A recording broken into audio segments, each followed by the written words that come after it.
शुक्रिया आरफा। देखिए, मेरे ख्याल में ये बात तो आपकी बिल्कुल दुरुस्त है कि ये जो एक गैर यकीनी की सूरत हाल है ये तो परसिस्ट कर रही है।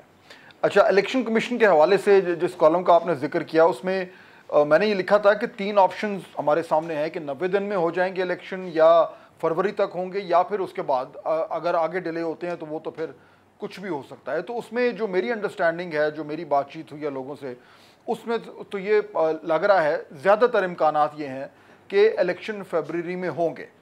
अच्छा, अब उसमें ज़ाहिर बात है एक प्रॉब्लम है, और प्रॉब्लम यह है कि जो सुप्रीम कोर्ट के सामने जो पिटिशंस हैं, जिनके मुताबिक 90 दिन की डेडलाइन जो है वो क्रॉस नहीं होनी चाहिए, उसमें अगर फैसला आ जाता है तो फिर एक प्रॉब्लम खड़ा होगा इलेक्शन कमीशन के लिए।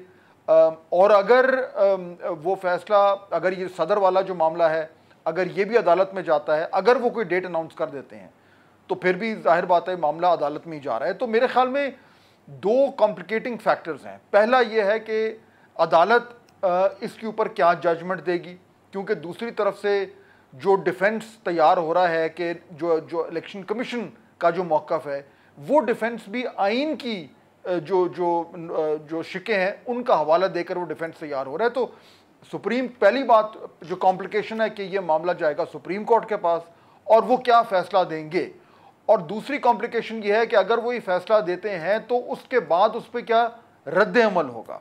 ये 2 चीज़ें हैं, और ये ऑप्शन 1 और ऑप्शन 2 हैं। आरफा, देखिए, अगर ऑप्शन 3 पे हम जाते हैं, जो कि ये है कि जी आप फरवरी से भी आगे जा रहे हैं, तो फिर तो मेरे ख्याल में मामला बहुत ज़्यादा पेचीदा हो जाएंगे, क्योंकि फरवरी तक तो ऐन मुमकिन है कि कॉन्स्टिट्यूशनल कवर मिल जाए, ऐन मुमकिन है, लेकिन उससे आगे कॉन्स्टिट्यूशनल कवर देना पाकिस्तान में होने को तो कुछ भी हो सकता है, लेकिन बहुत मुश्किल लगता है।